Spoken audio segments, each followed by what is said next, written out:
today's video, We're going to talk about the digital safety rules.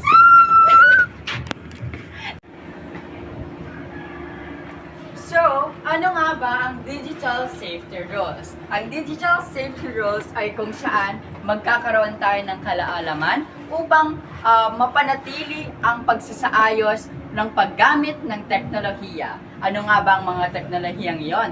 Yon ay ang mga FB, YouTube, at especially TikTok nowadays. Tuturuan tayong maging responsableng individual upang maiwasan ang cyberbullying o pagbubuli sa internet. So here's the number 1 tip. Gumamit ng strong password. Paano nga ba gumamit ng strong password? Gumamit ng numbers or symbols. Tip number 2. Don't share your personal information. Huwag mag-post ng address, school, or phone number sa online. Go!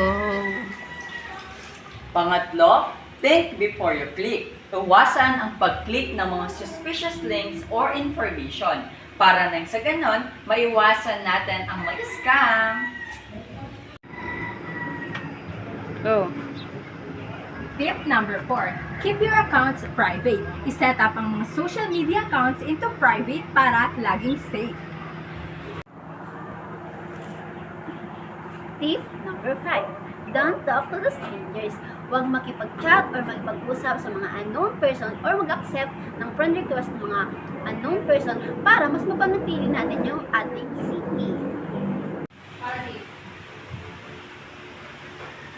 Pang-anim, update your devices. Kailangan nating update ang ating mga devices nang sa ganon maiwasan natin magkaroon ng viruses ang ating system. Tip number 7. Use antivirus software para ma-detect ang harmful files or malware.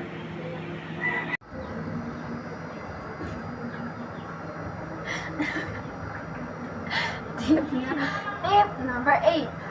Be careful with downloads. Mag-download lang ng mga trusted websites. Tip number 9. Don't share your password kahit sa mga friends. Keep your password secret.